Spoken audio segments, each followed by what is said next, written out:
Hello friends, Rajasthan police 2020 के लिए हम आज जो आपके लिए लेकर आए हैं भौतिक विज्ञान का मॉक टेस्ट फर्स्ट लेके आए हैं। जनरल साइंस के अंदर आपके जो क्वेश्चंस पूछे जाएंगे उनमें जो फिजिक्स के जो क्वेश्चन पूछे जाएंगे उसके लिए हम यहाँ पे क्वेश्चन सेट लेके आए हैं। और देखिए ये बहुत ही इंपॉर्टेंट है क्योंकि ये आगामी जो परीक्षा है उसकी दृष्टि से देखें तो काफी इंपॉर्टेंट है, क्योंकि हमने जो क्वेश्चन लिए हैं ये विगत परीक्षाओं में पूछे हुए क्वेश्चन हैं। तो स्टार्ट करते हैं आज का वीडियो। अगर वीडियो आपको अच्छा लगता है तो जरूर वीडियो को लाइक करें, चैनल को सब्सक्राइब करना ना भूलें, साथ ही बेल आइकन दबाना ना भूलें। पहला प्रश्न है, वैद्युत क्षेत्र का मात्रक, वैद्युत क्षेत्र तीव्रता का मात्रक है। देखिए सबसे पहले तो वैद्युत क्षेत्र तीव्रता का क्या होता है, सबसे पहले तो ये समझना जरूरी है। ठीक है, देखिए ये इसके बारे में हम कह सकते हैं कि उस बल के तुल्य होती है, ये वैद्युत क्षेत्र तीव्रता उस बल के तुल्य होती है जो इस बिंदु पर, अगर मान के चलें ये बिंदु है और इस बिंदु पर एकांक धनावेश पर कार्य करता है। ठीक है, तो इसको हम ये कह सकते हैं F बराबर ई क्यू। ठीक है, तो E बराबर क्या होगा, एफ अपॉन क्यू। ठीक है, तो ये हो जाएगा, ये सदिश राशि होती है वैद्युत क्षेत्र तीव्रता। ठीक है, ई से इसको डिनोट करते हैं, ई से। और ई बराबर क्या होता है, एफ अपॉन क्यू। और इसके अगर मात्रक की बात करें तो इसका मात्रक होता है न्यूटन प्रति कूलम। तो इसका आंसर हो जाएगा ए ऑप्शन। और इसको हम ये भी कह सकते हैं, या फिर इसको ये भी कह सकते हैं वोल्ट प्रति मीटर, ये भी इसको बोला जा सकता है। ये अगला प्रश्न है आपका, भौतिक मात्रा चुंबकीय क्षेत्र की ताकत की इकाई क्या होती है। देखिए चुंबकीय क्षेत्र की ताकत की इकाई जो होती है वो एम्पियर प्रति मीटर होती है। तो इसका आंसर हो जाएगा डी ऑप्शन, एम्पियर प्रति मीटर। अगला प्रश्न है आपका, भौतिक मात्रा ज्योति की इकाई क्या है। देखिए ज्योति जो है, ये जो है इसकी जो इकाई होती है वो होती है आपकी लक्स। तो इसका आंसर हो जाएगा सी ऑप्शन, लक्स। अगला प्रश्न है आपका, 1 नैनोमीटर बराबर है। देखिए नैनोमीटर इनको हम डिनोट करते हैं एन एम से। ठीक है, नैनोमीटर को डिनोट किया जाता है एन एम से। और इसको जो किसके बराबर माना जाता है, इसको माना जाता है 10⁻⁹ मीटर। ठीक है, तो इसका आंसर हो जाएगा बी ऑप्शन। अगला प्रश्न है आपका, भौतिक मात्रा एंट्रोपी की इकाई क्या है। देखिए एंट्रोपी के बारे में अगर बात करें तो एंट्रोपी क्या होती है, ऊष्मा गतिकी जो है उसमें एक भौतिक राशि है ये एंट्रोपी, है ना। और इसको मापा नहीं जा सकता एंट्रोपी को, इसको डिनोट किया जाता है एस से। इसको मापा नहीं जाता है, इसको कैलकुलेट किया जाता है। ठीक है, इसको मापा नहीं जाता है, इसको कैलकुलेट किया जाता है। इसको डिनोट करते हैं एस से, इसका प्रतीक जो होता है एस होता है। ठीक है, और इसको हम ये कह सकते हैं कुल ऊर्जा का वह भाग जिसे उपयोग में नहीं लाया जा सकता। ठीक है, या जिसके हम क्या करें कि उसको कार्य में नहीं बदल सकते हैं, एंट्रोपी कहलाता है, ये एंट्रोपी कहलाता है। ठीक है, इसकी अगर इकाई के बारे में बात करें तो इसकी जो इकाई होती है जूल प्रति केल्विन होती है। तो इसका आंसर हो जाएगा डी ऑप्शन, जूल प्रति केल्विन। अगला प्रश्न है आपका, परिस्थितिकी दबाव एटमॉस्फेरिक प्रेशर, परिस्थितिकी दबाव एटमॉस्फेरिक प्रेशर की इकाई क्या है। वायुदाब भी बोल सकते हैं इसको हम। ठीक है, तो इसकी जो इकाई होती है वो बार होती है। तो इसका आंसर हो जाएगा बी ऑप्शन। और इसके परिस्थितिकी दाब होता क्या है, ये इकाई क्षेत्र पर जो पड़ने वाला वायुमंडलीय दाब जो होता है। ठीक है, वायुमंडलीय दबाव जो होता है उसको हम क्या बोलते हैं, परिस्थितिकी दबाव या वायुमंडलीय दाब कहते हैं। ठीक है, तो इसको वायुदाब मापी से मापा जाता है इसको। और इसका जो मात्रक इकाई जो है इसकी वो बी है। ठीक है, वायुदाब मापी से मापते हैं इसको। तो इसका आंसर हो जाएगा बी ऑप्शन। अगला प्रश्न है आपका, सूची फर्स्ट और सूची सेकंड को सम्मिलित कीजिए तथा सूची सही उत्तर सूची के नीचे दिए गए कूट से चुनिए। अब देखिए यहाँ आपको ये ऑप्शन बताना है कि इनके जो मात्रक हैं सामने ये दिए हुए हैं, आपको चुनने हैं। अब देखिए तरंग दैर्ध्य का जो मात्रक होता है एंगस्ट्रॉम। ठीक है, लैम्डा से भी इसको डिनोट करते हैं, लैम्डा से डिनोट करते हैं। ऊर्जा का जो मात्रक होता है वो होता है जूल। ठीक है, ऊर्जा का मात्रक क्या होता है, जूल, जे से डिनोट किया जाता है। ध्वनि की तीव्रता, जो है ये मापी जाती है आपकी डेसिबल से, तीव्रता जिसको मापते हैं डेसिबल से। और आवृत्ति जो है, आवृत्ति को हर्ट्ज से मापा जाता है। तो इसका आ जाएगा आपका ऑप्शन जो है, पहले में आपका ए में आ जाएगा दूसरा, बी में आ जाएगा तीसरा। ठीक है, दूसरा इसमें होगा, तीसरा इसमें होगा और चौथा इसमें आएगा और पहले नंबर का इसमें आ जाएगा। तो इसका जो आंसर होगा वो ए ऑप्शन बिल्कुल सही आंसर होगा। अगला प्रश्न देखते हैं। अगला प्रश्न रखा है, इलेक्ट्रॉन वोल्ट इकाई होती है। देखिए इलेक्ट्रॉन वोल्ट जो इकाई है ये ऊर्जा की इकाई है। तो इसका आंसर हो जाएगा बी ऑप्शन, इलेक्ट्रॉन वोल्ट। देखिए अगला प्रश्न दिया हुआ आपका, फेराडे की इकाई है। फेराडे किसकी इकाई है आपको ये बताना है। फेराडे जो होता है, कैपेसिटेंस जो होता है इसकी, तो धारिता की इकाई होती है, ये धारिता बोलते हैं हम इसको, धारिता की इकाई होती है फेराडे। तो इसका आंसर हो जाएगा ए ऑप्शन। और धारिता का अगर इसका मात्रक के बारे में बात करें तो ये इसको हम बोलते हैं कूलाम प्रति वोल्ट भी बोल सकते हैं फेराडे को। ठीक है, भी कहा जाता है इसको। तो इसका आंसर हो जाएगा ए ऑप्शन। अगला प्रश्न है आपका, खाद्य ऊर्जा को किस इकाई में मापा जाता है। देखिए खाद्य ऊर्जा, इसको मापा जाता है आपका कैलोरी में, तो इसका आंसर हो जाएगा सी ऑप्शन कैलोरी। ठीक है, अगला प्रश्न है आपका, निम्नलिखित में से किस राशि का कोई मात्रक नहीं है। देखिए, गति के बारे में बात करें तो गति का जो मात्रक होता है मीटर प्रति सेकंड होता है।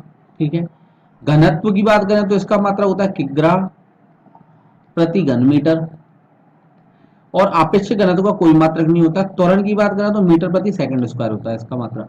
ठीक है, तो इसका आंसर हो जाएगा सी ऑप्शन। अगला प्रश्न है आपका, एक पारसेक तारों संबंधी दूरियां मापने का मात्रक बराबर है। देखिए, सबसे पहले तो पारसेक का मतलब क्या होता है। पारसेक का होता है, देखिए इसको जो शॉर्ट फॉर्म है, ये शॉर्ट फॉर्म है पैरेलैटिक सेकंड। ठीक है, ये इसकी फुल फॉर्म होती है पैरेलैटिक सेकंड। पारसेक इसका संचित रूप है पैरेलैटिक सेकंड का। ठीक है, और ये प्रकाश वर्ष की तरह ही खगोलीय दूरी मापने के काम में आती है पारसेक। एक पारसेक बराबर क्या होता है, पारसेक होता है 3 इंटू 10⁻16 मीटर पारसेक बराबर। और इसको हम प्रकाश वर्ष के रूप में देखें तो एक प्रकाश वर्ष जो होता है वो प्रकाश वर्ष होता है आपका 9.46 इंटू 10⁻15 मीटर। अब अगर एक पारसेक की बात करें, तो एक पारसेक जो बराबर होगा वो होगा 3.262 प्रकाश वर्ष, ये हो जाएगा। तो इसको हम यहाँ पे लिख सकते हैं 3.25 के बराबर, तो इसका आंसर हो जाएगा डी ऑप्शन। अगला प्रश्न है आपका, निम्नलिखित में कौन सी राशि सदिश नहीं है। देखिए, सदिश के बारे में बात हो रही है। यहाँ आप देख सकते हैं वेग है, ये सदिश राशि होती है, बल भी सदिश राशि है, विस्थापन भी सदिश राशि। तो अपना आंसर क्या हो जाएगा, आयतन। तो अपना आंसर हो जाएगा ए ऑप्शन। आयतन को किससे डिनोट करते हैं, वॉल्यूम से। ठीक है, वॉल्यूम से डिनोट किया जाता है, तो इसका आंसर हो जाएगा ए ऑप्शन। अगला प्रश्न है आपका, चालक की वैद्युत प्रतिरोधकता की इकाई है। चालक की वैद्युत प्रतिरोधकता की जो इकाई है इसके बारे में पूछा जा रहा है। तो देखिए, तो इसको वैद्युत प्रतिरोधकता की इकाई जो होती है वो होती है ओम। इसको हम डिनोट करते हैं ओम इस तरीके से, तो इसका आंसर हो जाएगा डी ऑप्शन। चालक की जो वैद्युत प्रतिरोधकता की इकाई होती है ओम, तो इसका आंसर हो जाएगा डी ऑप्शन। अगला प्रश्न है आपका, स्विच चालू होने पर बल्ब कैसे चमकता है। देखिए, स्विच चालू करते हैं तो जो बल्ब होता है, बल्ब के अंदर एक फिलामेंट होता है। ठीक है, जैसे ये बल्ब है और इसमें फिलामेंट की बात करें तो यहाँ एक आपने देखा होगा इस तरीके से फिलामेंट होता है, ये फिलामेंट होता है। अब ये फिलामेंट, इसमें जब करंट आता है तो ये क्या होता है, चमकना स्टार्ट कर देता है। ठीक है, गर्म होने की वजह से, और ये इसकी वजह से रोशनी होती है, तो इसका आंसर हो जाएगा सी ऑप्शन। अगला प्रश्न है आपका, पारसेक किसकी इकाई है। मैंने आपको अभी बताया था, पारसेक जो है दूरी की इकाई होती है, तो इसका आंसर हो जाएगा डी ऑप्शन, दूरी की इकाई है। लेकिन ये खगोलीय दूरी मापने के काम में आता है, तो इसका आंसर हो जाएगा डी ऑप्शन। देखिए, अगला प्रश्न है आपका, भौतिक मात्रा संवेग की इकाई क्या है। संवेग के बारे में अगर बात करें तो इसको डिनोट करते हैं पी से, और पी बराबर होता है एम बी। ठीक है, पी बराबर एम बी, मतलब वस्तु का द्रव्यमान इंटू क्या कर दिया हमने, वेग का गुणन कर दिया। ठीक है, अब यहां हम बात करें तो इसका जो मात्रक होता है, मात्रक वो इस तरीके से भी लिखा जा सकता है, किग्रा मीटर प्रति सेकंड, या फिर इसको हम कह सकते हैं न्यूटन सेकंड। तो इसका जो आंसर हो जाएगा न्यूटन सेकंड, ये आंसर बिल्कुल सही आंसर होगा। दोस्तों, अगर आपको वीडियो अच्छा लग रहा है तो वीडियो को जरूर लाइक करें, चैनल को सब्सक्राइब करना ना भूलें, साथ ही बेल आइकन दबाना ना भूलें, और हमें कमेंट करके बताएं कि आपको इन क्वेश्चंस में से कितने क्वेश्चंस आते थे। और लास्ट में हमने एक क्वेश्चन छोड़ा है, उस क्वेश्चन का आंसर जरूर हमें कमेंट करके बताएं। देखिए, अगला प्रश्न है आपका, अगला प्रश्न दे रखा है, भौतिक मात्रा प्रेरकत्व की इकाई क्या है। प्रेरकत्व के बारे में बात करें, जिसको हम बोलते हैं इंडक्टेंस। ठीक है, अब ये प्रेरकत्व होता क्या है, सबसे पहले तो ये समझना जरूरी है। ठीक है, प्रेरकत्व क्या है, किसी भी कोई भी एसी परिपथ हो, और एसी परिपथ का गुण वह गुण कहलाता है जिसके कारण वह विद्युत धारा के मान में होने वाले परिवर्तन। ठीक है, जो विद्युत धारा है, कोई भी मान के चलो कि एसी परिपथ है, उसमें कोई विद्युत धारा जो बह रही है उसके मान में जो परिवर्तन होता है, तो उस परिवर्तनों का वो विरोध करता है। ठीक है, जिसको हम प्रेरकत्व कहते हैं। अब यहां हम बात कर रहे हैं कि ये इसका मतलब क्या है, इसका जो मात्रक क्या है, इसका मात्रक होता है हेनरी, जिसको एच से डिनोट करते हैं। हेनरी इसका मात्रक है, एच से डिनोट किया जाता है। ठीक है, और इसको लिखते कैसे हैं, इसको इंडक्टेंस जो है एल के तरीके से लिखते हैं, इसको हम इंडक्टेंस को एल के तरीके से। तो इसका आंसर हो जाएगा आपका, इसका मात्रक हो जाएगा सी ऑप्शन हेनरी। अगला प्रश्न है आपका, ध्वनि की तीव्रता की एसआई इकाई क्या है। देखिए, ध्वनि की तीव्रता की जो एसआई इकाई है वो होती है आपकी वॉट प्रति वर्ग मीटर।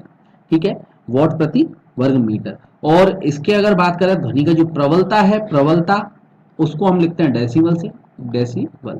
ठीक है, डेसिबल से करते हैं, ये बल का 10वां भाग होता है, इसको हम बोलते हैं बल का 10वां भाग, डेसिबल। तो इसका आंसर हो जाएगा ए ऑप्शन। ठीक है, अगला प्रश्न है आपका, देखिए अगला प्रश्न है आपका, भौतिक मात्रा चुंबकीय प्रवाह घनत्व की इकाई क्या है।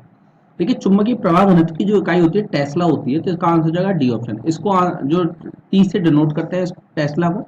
देखिए यहाँ हेनरी की बात करें तो हेनरी मात्रक है आपका, मैंने आपको बताया था इंडक्टेंस का है हेनरी मात्रक। वेबर, वेबर जो है ये मात्रक होता है आपका चुंबकीय फ्लक्स का। ठीक है, चुंबकीय फ्लक्स का होता है वेबर।